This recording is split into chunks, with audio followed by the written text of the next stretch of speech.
वणक्कम।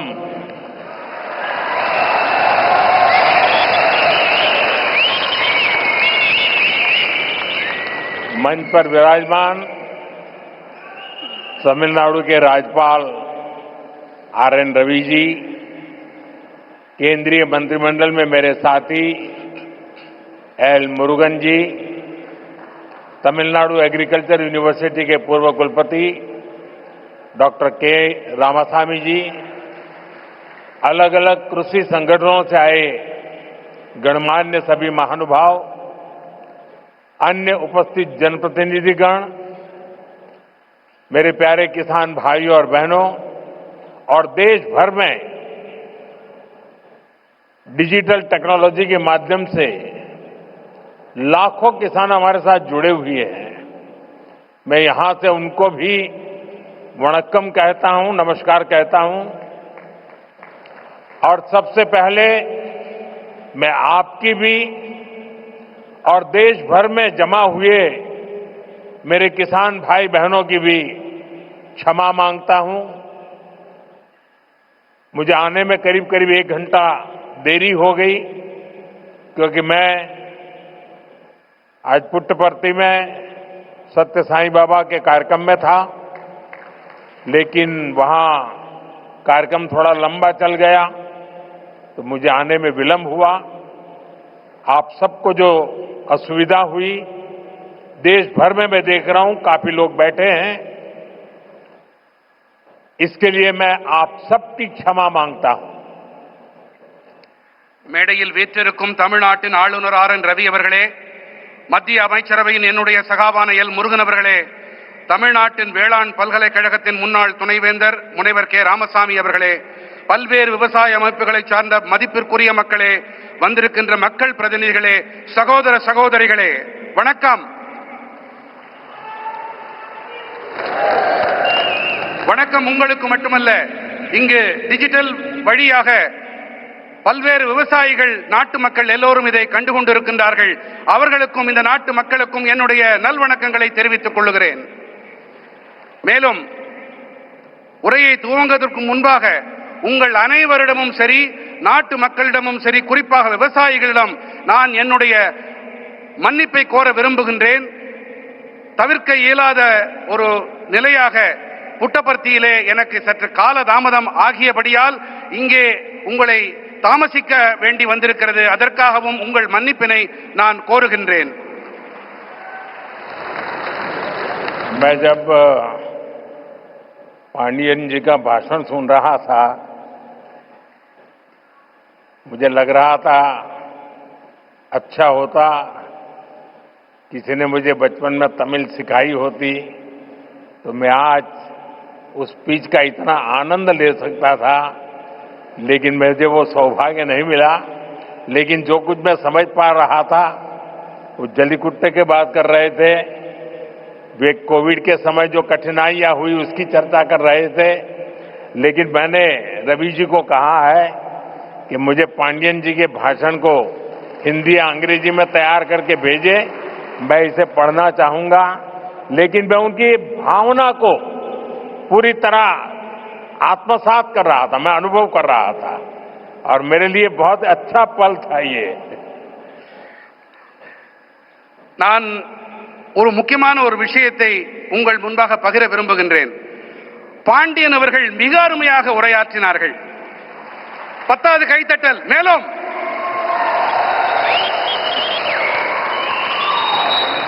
அவருடைய உரையை தமிழிலே இருந்ததால் என்னால் முழுமையாக புரிந்து கொள்ள முடியவில்லை. சிறுவயதில் நான் தமிழையும் கற்றிருக்கலாமே என்று அடிக்கடி நினைப்பதுண்டு. இன்று பாண்டியன் அவர்களுடைய உணர்வு மயமான இந்த உரை, அந்த முழுமையாக அதை புரிந்து கொள்ள முடியவில்லை என்றாலும் அந்த உணர்வு என்னை தொட்டது. மாண்புமிகு ஆளுநர் ரவி ஐயா அவர்களிடம் நான் விண்ணப்பித்திருக்கிறேன். பாண்டியன் அவர்கள் ஐயாவுடைய உரையை அதனை ஹிந்தி மொழியிலே அல்லது ஆங்கிலத்திலே மொழியாக்கம் செய்து எனக்கு தெரிவித்துக் கொடுக்குமாறு அவரிடம் விண்ணப்பித்திருக்கிறேன். जब मैं यहां मंच में आया तो मैं देख रहा था काफी किसान भाई बहन वो अपना गमछा घुमा रहे थे, तो मुझे लग रहा था कि बिहार की हवा मेरे आने से पहले पहुंच गई है। நான் இங்கே மேடையிலே வந்தபோது பல விவசாய வேளாண் குடிமக்கள் தங்களுடைய மேல் துண்டை அவர்கள் சுழற்றிக் கொண்டிருந்தார்கள். பீகாருடைய காற்று இங்கேயும் வீசுகிறதோ என்று என் மனம் அவாவியது.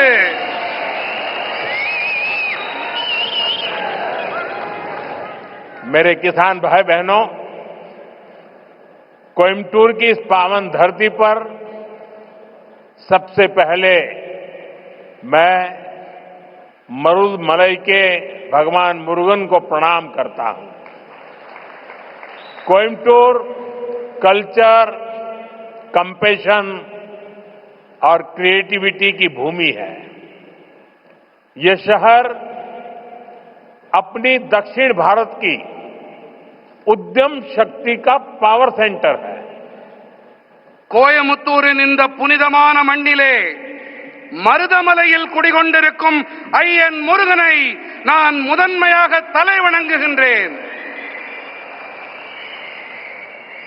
கோயம்புத்தூர் என்பது கலாச்சாரம், கனிவு, கவின் படைப்பு திறன் ஆகியவற்றை தனக்கு சொந்தமாக்கிக் கொண்ட பூமி. இந்த நகரமானது தென் பாரதத்தின் தொழில் முனைவு ஆற்றலின் சக்தி பீடம்.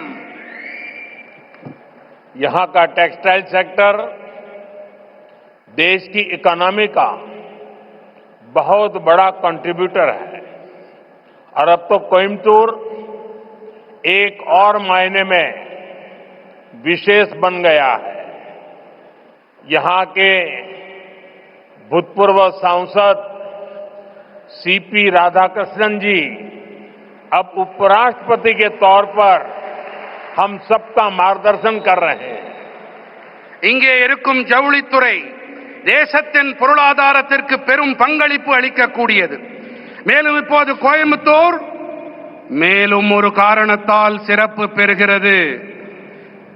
இங்கே நாடாளுமன்ற உறுப்பினராக இருந்த சிபி ராதாகிருஷ்ணன் அவர்கள் இப்போது துணை குடியரசுத் தலைவராக நம் அனைவருக்கும் வழிகாட்டிக் கொண்டிருக்கின்றார்.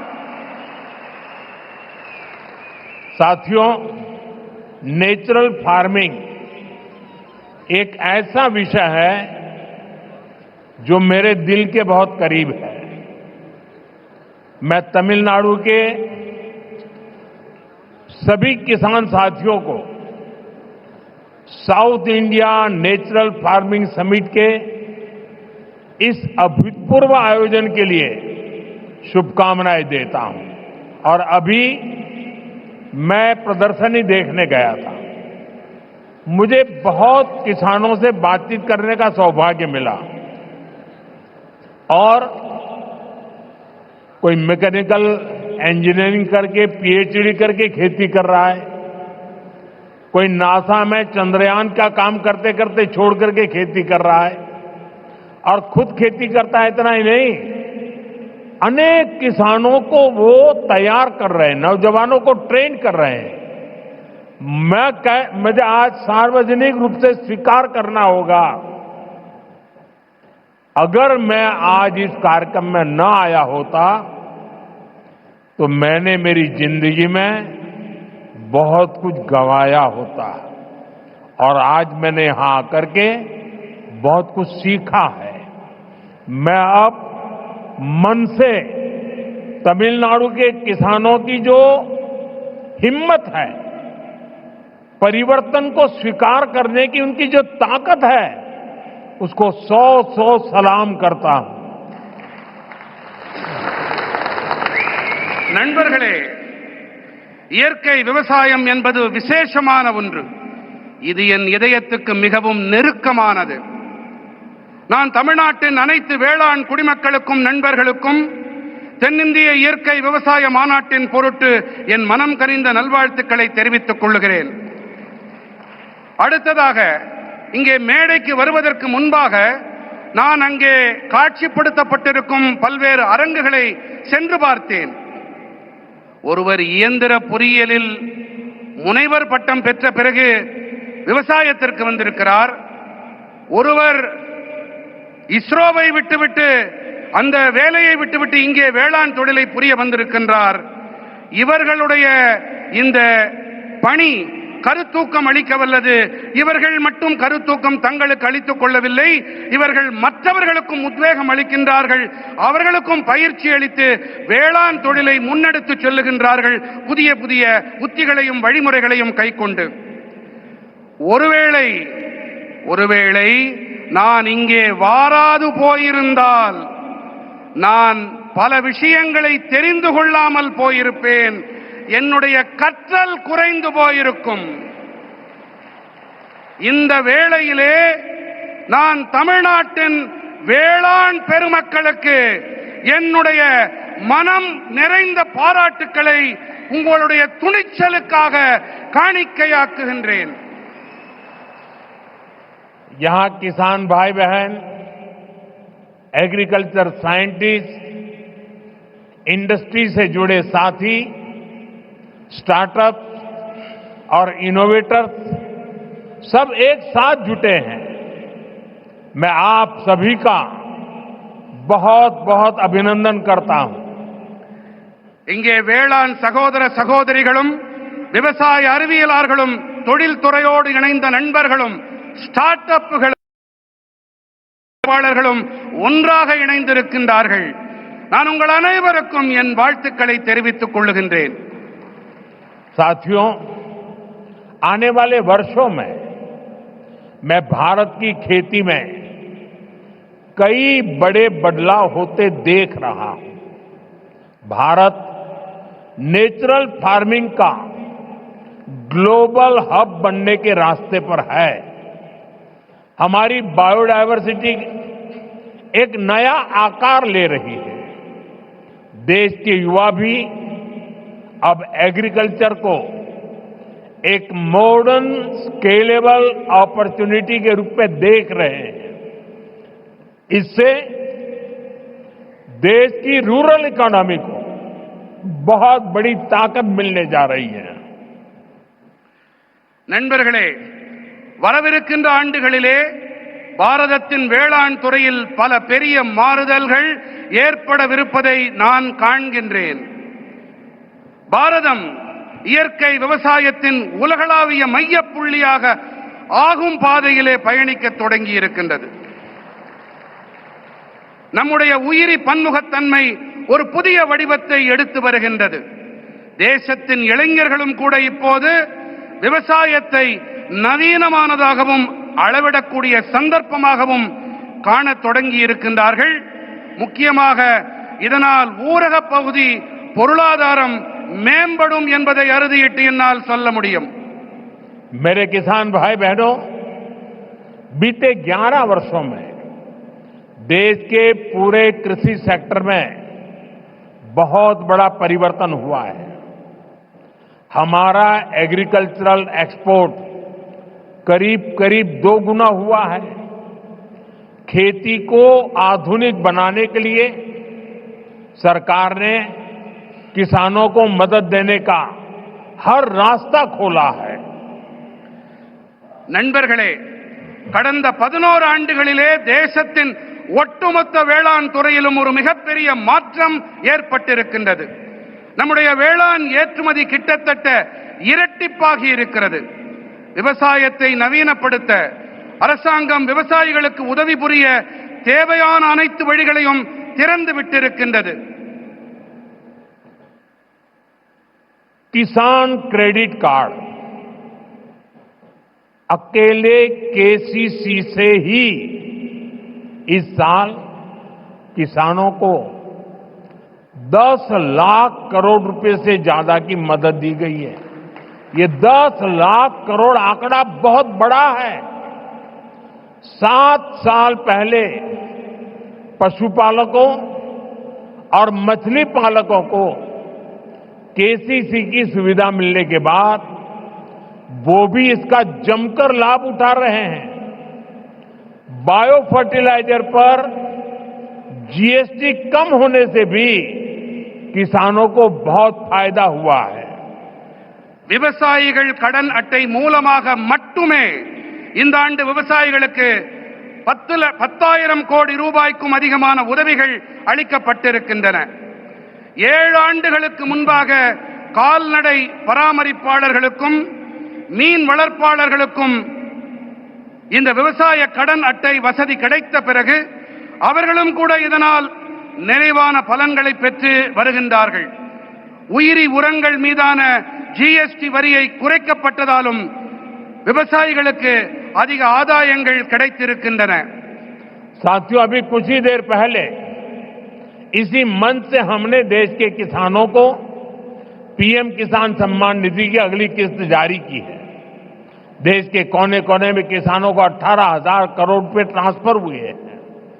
यहां तमिलनाडु के भी लाखों किसानों के खाते में पीएम किसान सम्मान निधि के पैसे पहुंचे हैं।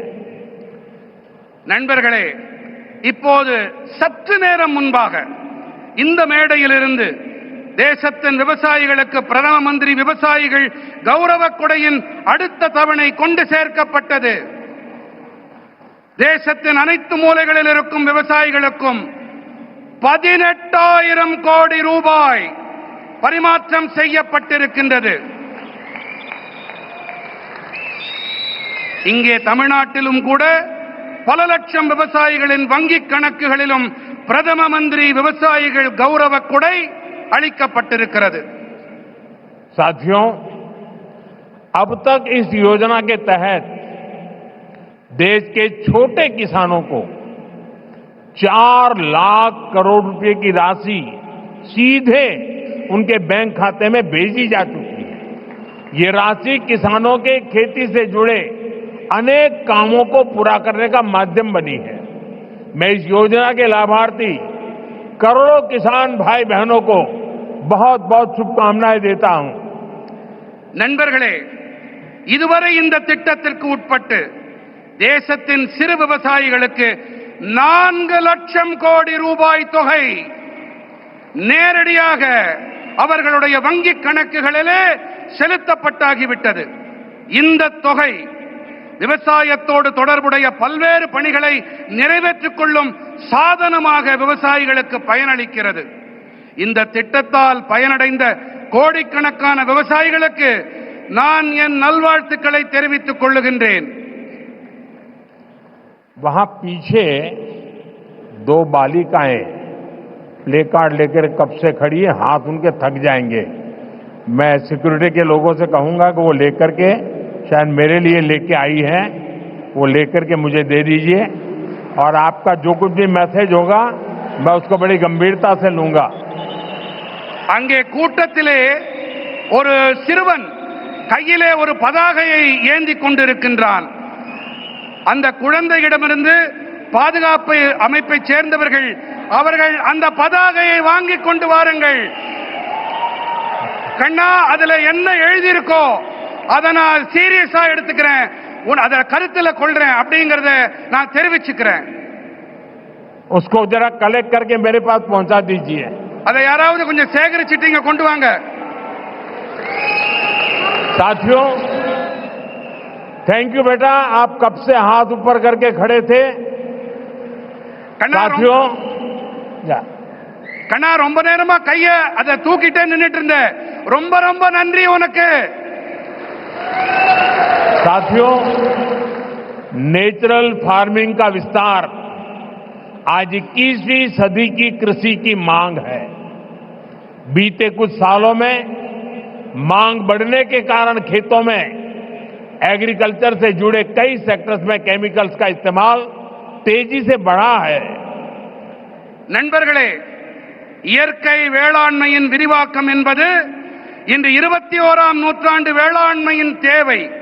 கடந்த சில ஆண்டுகளிலே தேவையின் அதிகரிப்பு காரணத்தாலே வயல்களிலே விவசாயத்தோடு தொடர்புடைய பல துறைகளிலே ரசாயனங்களின் பயன்பாடு விரைவாக அதிகரித்து வருகின்றது. केमिकल फर्टिलाइजर्स और पेस्टिसाइड्स के ज्यादा इस्तेमाल के कारण सॉइल फर्टिलिटी गिर रही है, सॉइल मॉइस्चर पर असर पड़ रहा है और इन सबके साथ फार्मिंग की कॉस्ट पर हर साल वो बढ़ती ही जा रही है। इसका सॉल्यूशन क्रॉप डाइवर्सिफिकेशन और नेचुरल फार्मिंग से ही संभव है।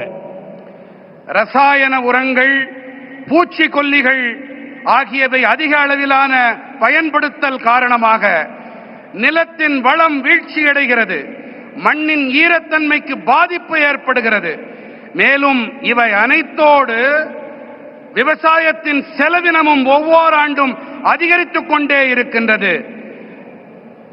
இதற்கான தீர்வு என்னவென்று சொன்னால், பயிர்களின் பன்முகத்தன்மை மற்றும் இயற்கை வேளாண்மை மட்டுமே. साथियों, हमारी मिट्टी की फर्टिलिटी और क्रॉप में न्यूट्रिशनल रिवाइवल के लिए हमें नेचुरल फार्मिंग के रास्ते पर बढ़ना ही होगा। ये हमारा विजन भी है और हमारी जरूरत भी है। तभी जाकर हम अपनी आने वाली पीढ़ियों के लिए अपनी बायोडायवर्सिटी को संरक्षित रख पाएंगे। நண்பர்களே, நம்முடைய மண்ணின் வளத்தை பொருட்டும் பயிர்களின் ஊட்டச்சத்தின் மீள் உயிர்ப்பின் பொருட்டும் நாம் இயற்கை வேளாண்மை பாதையிலே முன்னேறியே ஆக வேண்டும். இதுவே நம்முடைய தொலைநோக்கு, இது நம்முடைய அத்தியாவசிய. அப்போதுதான் நாம் நமது வரவிருக்கும் தலைமுறையினருக்கு நமது உயிரி பன்முகத்தன்மையை பாதுகாத்து அளிக்க முடியும். नेचुरल खेती हमें क्लाइमेट चेंज, मौसम में हो रहे बदलाव का सामना करने में मदद करती है। ये हमारी मिट्टी की सेहत को स्वस्थ रख सकती है और इससे लोगों को नुकसान करने वाले केमिकल से भी बचाया जा सकता है। आज का ये आयोजन इसी दिशा में एक बहुत बड़ी भूमिका निभाने जा रहा है। இயற்கை வேளாண்மையானது சூழல் மாற்றம், பருவநிலையில் ஏற்பட்டு வரும் மாற்றத்தை எதிர்கொள்ள நமக்கு பேருதவியாக இருக்கின்றது. இது நமது மண்ணின் நலத்தையும் ஆரோக்கியமாக வைத்திருக்க உதவுகின்றது. மேலும் இதனால் மக்களுக்கு தீங்கு விளைவிக்கும் வேதிப் பொருட்களிலிருந்து தற்காத்துக் கொள்ள முடிகின்றது. இன்றைய இந்த மாநாடு இந்த திசையினிலே மிகப்பெரிய பங்களிப்பை அளிக்க இருக்கின்றது. साथियों, हमारी सरकार भारत के किसानों को नेचुरल फार्मिंग के लिए भी बहुत प्रोत्साहन दे रही है। एक वर्ष पहले केंद्र सरकार ने national mission on natural farming की शुरुआत की थी। इससे लाखों किसान जुड़ चुके हैं। நண்பர்களே, நமது அரசாங்கம் பாரதத்தின் விவசாய பெருமக்கள் இயற்கை வேளாண்மையை மேற்கொள்ள நிறைய ஊக்கமளித்து வருகின்றது. ஓராண்டுக்கு முன்பாக மத்திய அரசு இயற்கை விவசாய தேசிய நோக்கினை தொடங்கி வைத்தது. இதன் காரணமாக லட்சோப லட்சம் விவசாயிகளால் ஒன்றிணைய முடிந்தது. इसका पॉजिटिव इम्पैक्ट खास तौर पर पूरे दक्षिण भारत पर में दिख रहा है। यहां आज तमिलनाडु में ही करीब 35,000 हेक्टेयर लैंड पर ऑर्गेनिक और नेचुरल फार्मिंग हो रही है। இது ஏற்படுத்திய ஆக்கப்பூர்வமான தாக்கத்தை குறிப்பாக மொத்த தென் பாரதத்திலும் நன்கு காண முடிகிறது. இங்கே தமிழ்நாட்டிலும் கூட சுமார் 35,000 ஹெக்டேர் அளவு நிலத்தில் இயற்கை வேளாண்மை மேற்கொள்ளப்பட்டு வருகின்றது. साथियों, नेचुरल फार्मिंग भारत का अपना स्वदेशी विचार है। ये हमने कहीं से इंपोर्ट नहीं किया है, यानी हमारी ट्रेडिशन से जन्मा है। हमारे पूर्वजों ने तपस्या करके इसको तैयार किया है और ये हमारे पर्यावरण के अनुकूल है। நண்பர்களே, இயற்கை வேளாண்மை பாரதத்தின் சொந்தமான சுதேசி கருத்து. இதை நாம் எங்கிருந்தும் யாரிடமிருந்தும் பெறவில்லை, இறக்குமதி செய்யவில்லை. அதாவது இது நமது பாரம்பரியத்தில் பிறந்தது, நம்முடைய சுற்றுச்சூழலுக்கு உவப்பானது, உகந்தது. मुझे खुशी है कि दक्षिण भारत के किसान प्राकृतिक खेती की परंपराओं जैसे पंचगव्य, जीवामृत, बीजामृत, आच्छादन आदि को निरंतर अपनाए हुए है। ये परंपराएं मिट्टी का स्वास्थ्य बेहतर रखती हैं, फसलों को केमिकल मुक्त रखती हैं और इनपुट कॉस्ट बहुत कम कर देती है। தென்னிந்தியாவின் விவசாயிகள் இயற்கை வழி வேளாண்மையின் பாரம்பரியங்களான பஞ்சகவ்யம், ஜீவாமிர்தம், பீஜாமிர்தம், ஆச்சாதன் போன்றவற்றை நிரந்தரமாக உள்வாங்கிக் கொண்டிருக்கின்றார்கள் என்பது எனக்கு மட்டற்ற மகிழ்ச்சியை அளிக்கிறது। साथियों, नेचुरल फार्मिंग के साथ हम अगर श्री अन्न मिलेट्स की पैदावार जोड़ते हैं तो ये भी धरती मां की रक्षा में अहम भूमिका निभाते हैं। நண்பர்களே, இயற்கை வேளாண்மையோடு கூடவே நாம் ஸ்ரீ அன்னம் அதாவது சிறுதானியங்கள் பயிர் செய்வதையும் இணைக்க வேண்டும்। இவை நம்முடைய இந்த பூமித்தாயின் பாதுகாப்பிற்கு சிறப்பான பங்களிப்பினை அளிக்கின்றது। तमिलनाडु में तो भगवान मुरुगन को शहद और श्री अन्न से बने तेनम तिनई मावुम उसका भोग लगाया जाता है। तमिल रीजन्स में कंबू और सामई, केरला कर्नाटका में रागी, तेलुगु भाषी राज्यों में सज्जा और जोन्ना ये पीढ़ियों से हमारे खान पान का हिस्सा रहे हैं। நம்முடைய தமிழ்நாட்டிலே முருகப்பெருமானுக்கு தேனும் தினைமாவையும் நிவேதன பொருட்களாக நாம் படைக்கின்றோம்। தமிழ்நாட்டிலே கம்பும் சாமையும், கேரளத்திலே ராகி, தெலுங்கு பேசும் பகுதிகளிலே சஜ்ஜா மற்றும் ஜொன்னா ஆகியவை பல தலைமுறைகளாக நம்முடைய உணவு பழக்கத்தோடு ஒன்று கலந்தவை। हमारी सरकार का प्रयास है कि हमारा ये सुपर फूड दुनिया भर के बाजारों तक पहुंचे और वैश्विक बाजार में इनकी पहुंच बढ़ाने में natural farming, chemical free farming को भी इसकी भी बहुत बड़ी भूमिका है। इसलिए मैं समझता हूं इस समिट में इससे जुड़े प्रयासों पर भी अवश्य चर्चा होनी चाहिए। நம்முடைய அரசின் முயற்சி என்னவென்றால் நமது இந்த சூப்பர் உணவானது உலகெங்கிலும் இருக்கும் சந்தைகள் வரை சென்று சேர வேண்டும் என்பதுதான்। மேலும் உலகளாவிய சந்தைகளிலும் இவற்றின் வீச்சினை அதிகரிக்க இயற்கை வேளாண்மை, ரசாயனங்கள் இல்லா வேளாண்மை ஆகியவற்றுக்கு மிகப்பெரிய பங்களிப்பு இருக்கின்றது। ஆகையினால்தான் இந்த மாநாட்டிலே இதோடு தொடர்புடைய முயற்சிகள் தொடர்பாகவும் கண்டிப்பாக விவாதங்கள் நடைபெற வேண்டும் என்று நான் விரும்புகிறேன், கருதுகிறேன்। साथियों, मेरा एक आग्रह मोनोकल्चर के बजाय मल्टी कल्चर कृषि का भी रहा है। हमें इसकी प्रेरणा दक्षिण भारत के कई क्षेत्रों से मिलती है। நண்பர்களே, ஒற்றை பயிருக்கு பதிலாக பல்வகை பயிர் வேளாண்மை இருக்க வேண்டும் என்பதே என்னுடைய ஆழமான விருப்பம்। இதற்கான கருத்தூக்கம், உத்வேகம் தென் பாரதத்தின் பல பகுதிகளில் இருந்து நமக்கு கிடைக்கின்றது। अगर हम केरला या कर्नाटका के हिली एरियाज में जाए तो हम मल्टी स्टोरी एग्रीकल्चर के उदाहरण दिखते हैं। एक ही खेती में नारियल, सुपारी और फ्रूट प्लांट्स होते हैं। इनके नीचे मसालों और काली मिर्च की खेती होती है। यानी छोटे से हिस्से में ही इतनी सारी चीजों को पूरी व्यवस्था बनाकर उगाया जा सकता है। यही नेचुरल फार्मिंग का भी मूल दर्शन है। நாம் கேரளம் அல்லது கர்நாடகத்தின் மலைப்பாங்கான பகுதிகளுக்கு சென்றோமேயானால் அங்கே பல்லடுக்கு வேளாண்மையை நம்மால் காண முடியும்। ஒரே வயலிலே தென்னை, பாக்கு, பழமரங்கள் ஆகியவை இருக்கும்.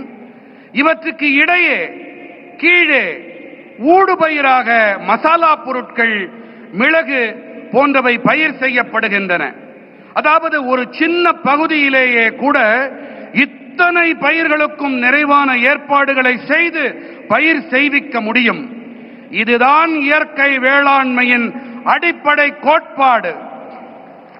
खेती के इस मॉडल को हमें पान इंडिया लेवल पर आगे ले जाना है. मैं राज्य सरकारों से भी कहूंगा कि वो इस पर विचार करें कि कैसे हम इन प्रैक्टिस को देश के अलग अलग भूभागों में लागू कर सकते हैं. விவசாயத்தில் இந்த மாதிரியை நாம் இந்தியா நடுக கொண்டு செல்ல விரும்புகின்றோம். இதன் மீது கவனத்தை செலுத்த வேண்டும் என்று நான் மாநில அரசுகளிடம் வேண்டிக் கொள்ளுகின்றேன். அதாவது எப்படி இந்த வழிமுறைகளை தேசத்தின் பல்வேறு பகுதிகளிலும் அமல் செய்வது என்பதை நாம் ஆராய வேண்டும். साथियों, साउथ इंडिया एग्रीकल्चर की एक लिविंग यूनिवर्सिटी रहा है. इसी भूभाग पर दुनिया के सबसे पुराने फंक्शनिंग डैम्स बने. यहां 13वीं सेंचुरी में कलिंग रायन कैनाल बनी. यहां के मंदिरों के तालाब डिसेंट्रलाइज्ड वाटर कंजर्वेशन सिस्टम का एक मॉडल बने. நண்பர்களே, தென்னிந்தியா விவசாயத்தின் ஒரு வாழும் பல்கலைக்கழகமாக இருந்து வருகின்றது. இந்த பகுதியிலே உலகத்தின் மிக பழமையான, இன்றும் கூட செயல்பட்டு வரும் அணைகள் உருவாக்கப்பட்டிருக்கின்றன. இங்கே 13ஆம் நூற்றாண்டைச் சேர்ந்த கலிங்கராயன் கால்வாய் உருவாக்கப்பட்டது. இங்கே இருக்கும் ஆலயங்களில் அமைந்த பரவலாக்கப்பட்ட நீர் பராமரிப்பு முறைகள், குளங்கள், அவை ஒரு மாதிரி ஆயின. इसी धरती ने नदियों के जल को नियंत्रित कर इसे खेती के लिए इस्तेमाल करने का मॉडल दिया. इसी धरती ने हजारों वर्ष पहले इतनी साइंटिफिक वाटर इंजीनियरिंग की है. इसलिए मेरा विश्वास है देश और दुनिया को नेचुरल फार्मिंग में लीडरशिप भी इसी भूभाग से मिलेगी. இந்த மண்ணின் ஓடு நதிகளின் நீரை நெறிப்படுத்தி இதை விவசாயத்திற்காக பயன்படுத்தியது இது ஒரு மாதிரியாக உருவானது. இந்த மண்ணில் ஆயிரக்கணக்கான ஆண்டுகளாக அறிவியல் பூர்வமான நீர் பொறியியல் மேற்கொள்ளப்பட்டு வருகின்றது. அந்த வகையிலே தேசத்திலும் சரி, உலகிலும் சரி, இயற்கை வேளாண்மைக்காக தலைமை ஏற்பு என்றால் அதுவும் கூட இந்த நிலப்பகுதியிலிருந்துதான் கிடைக்கும் என்பது என்னுடைய அசையா நம்பிக்கை. साथियों, विकसित भारत के लिए एक फ्यूचरिस्टिक एग्रीकल्चर इकोसिस्टम बनाने के लिए हम सभी को एक साथ मिलकर काम करना होगा.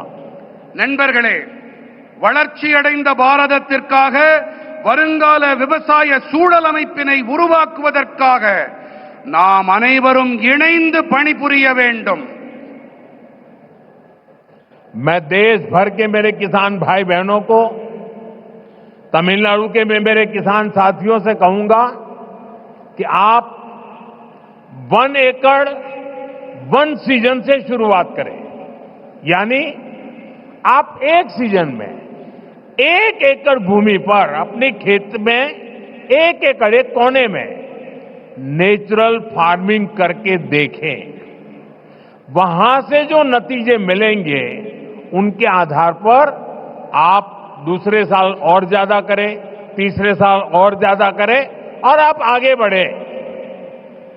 நான் நம்முடைய தேசத்தின் விவசாயிகளாகட்டும், இங்கே தமிழ்நாட்டின் விவசாய பிரதிநிதிகளாக இங்கே கூடியிருக்கும் வேளாண் துறை சகோதர சகோதரிகளாகட்டும், நீங்கள் அனைவரும் 1 ஏக்கர் 1 பருவம் என்பதிலிருந்து தொடங்குங்கள். அதாவது நீங்கள் ஒரு பருவ காலத்தில் 1 ஏக்கர் நிலத்தில் இயற்கை விவசாயம் செய்வதை தொடங்குங்கள். அதிலிருந்து உங்களுக்கு என்ன பலன்கள் என்ன விளைவுகள் கிடைக்கிறதோ அதை பொறுத்து விரிவாக்கம் செய்யுங்கள் என்று நான் என்னுடைய விவசாய சகோதர சகோதரிகளிடம் கேட்டுக்கொள்ளுகின்றேன். मैं सभी साइंटिस्ट और रिसर्च इंस्टीट्यूशन से भी आग्रह करूंगा कि नेचुरल फार्मिंग को एग्रीकल्चर करिकुलम का मुख्य हिस्सा बनाएं। आप गांव में जाकर किसानों के खेत को अपनी लैब बनाएं। हमें हर हाल में नेचुरल फार्मिंग को साइंस बैक्ड मूवमेंट बनाना होगा.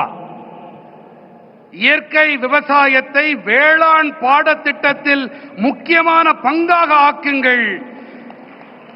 கிராமங்களுக்கு சென்று விவசாயிகளின் வயல்களை உங்களுடைய பரிசோதனை கூடங்களாக ஆக்குங்கள் என்று நான் அனைத்து அறிவியலாளர்களிடமும் ஆய்வு நிறுவனங்களிடமும் வேண்டிக் கொள்ளுகின்றேன். நாம் எப்படியாவது நாம் இயற்கை விவசாயத்தை அறிவியல் சார்புடைய இயக்கமாக ஆக்க வேண்டும். नेचुरल फार्मिंग के इस अभियान में राज्य सरकारों और एफपीओज की बड़ी भूमिका और बहुत बड़ी भूमिका है. बीते कुछ सालों में देश में 10,000 किसान उत्पाद संघ एफपीओज बने हैं. இயற்கை விவசாயத்தின் இந்த இயக்கத்திலே மாநில அரசுகள் மற்றும் விவசாயிகள் உற்பத்தியாளர் சங்கங்களின் பங்களிப்பு மகத்தானது. கடந்த சில ஆண்டுகளிலே தேசத்தில் 10,000 விவசாயிகள் உற்பத்தியாளர் அமைப்புகள் உருவாகி இருக்கின்றன. एफपीओज के सहयोग से हम किसानों के छोटे छोटे समूह क्लस्टर्स बनाए. वहीं पर सफाई, पैकिंग, प्रोसेसिंग की सुविधा दें और इनेम जैसे ऑनलाइन बाजार से सीधे जोड़े. इससे प्राकृतिक खेती से जुड़े किसानों को और लाभ होने की संभावना होगी. விவசாயிகள் உற்பத்தியாளர்கள் சங்கங்களின் உதவியோடு நாம் விவசாயிகளின் சின்ன சின்ன குழுக்களை உருவாக்கி இருக்கின்றோம். அவர்களுக்கு சுத்தப்படுத்தல், பேக்கிங், பதப்படுத்தல் வசதிகளை செய்து தர வேண்டும். மின்னணு சந்தை போன்ற இணையவழி சந்தைகளோடு நேரடியாக இணைக்க வேண்டும். இதன் வாயிலாக இயற்கை வேளாண்மையோடு இணைந்த விவசாயிகளுக்கு மேலும் லாபம் கிடைக்கும் சாத்தியக்கூறுகள் உண்டாகும். जब हमारे किसान का पारंपरिक ज्ञान, विज्ञान की ताकत और सरकार का समर्थन तीनों जुड़ जाते हैं तो किसान भी समृद्ध होगा और हमारी धरती मां भी स्वस्थ रहेगी. நமது விவசாயிகளின் பாரம்பரியமான ஞானம், அறிவியலின் பலம், அரசாங்கத்தின் ஆதரவு ஆகிய இந்த மூன்றும் இணையும் போது விவசாயிகளும் வளம் பெறுவார்கள், தன்னிறைவு அடைவார்கள். அதோடு கூடவே நம்முடைய பூமி தாயும் ஆரோக்கியமாக இருக்கின்றாள். साथियों, मेरा पक्का विश्वास है ये समिट और खास करके हमारे किसान भाई बहनों ने जो नेतृत्व दिया है, इस समिट से देश में नेचुरल फार्मिंग को एक नई दिशा मिलने वाली है. यहां से नए आइडियाज, नए सॉल्यूशंस निकलेंगे. इसी उम्मीद के साथ मैं आप सभी को फिर से बहुत बहुत शुभकामनाएं देता हूं. बहुत बहुत धन्यवाद. எனக்கு ஒரு நம்பிக்கை இருக்கின்றது, மிகப்பெரிய நம்பிக்கை. அது என்னவென்று சொன்னால், இங்கே ஆர்வத்தோடு இந்த மாநாட்டிலே பங்கெடுப்பதற்காக வந்திருக்கும் வேளாண் பெருமக்களும் சரி, உங்களுக்கு தலைமை ஏற்று நடத்தி கொண்டிருக்கும் இந்த தகைமையாளர்களும் சரி, இவர்கள் காரணமாக இந்த மாநாடு தேசத்தின் இயற்கை வேளாண்மைக்கு ஒரு புதிய திசையை காட்டும். இங்கிருந்து உருவாகும் புதிய கருத்துக்கள், எண்ணங்கள் மூலமாக புதிய தீர்வுகள் பிறக்கும். இந்த நம்பிக்கையோடு உங்கள் அனைவருக்கும் பல பல நல்வாழ்த்துக்களை தெரிவித்துக் கொள்கிறேன். நன்றி. मेरे साथ बोलिए भारत माता की, भारत माता की, भारत माता की. बहुत बहुत धन्यवाद.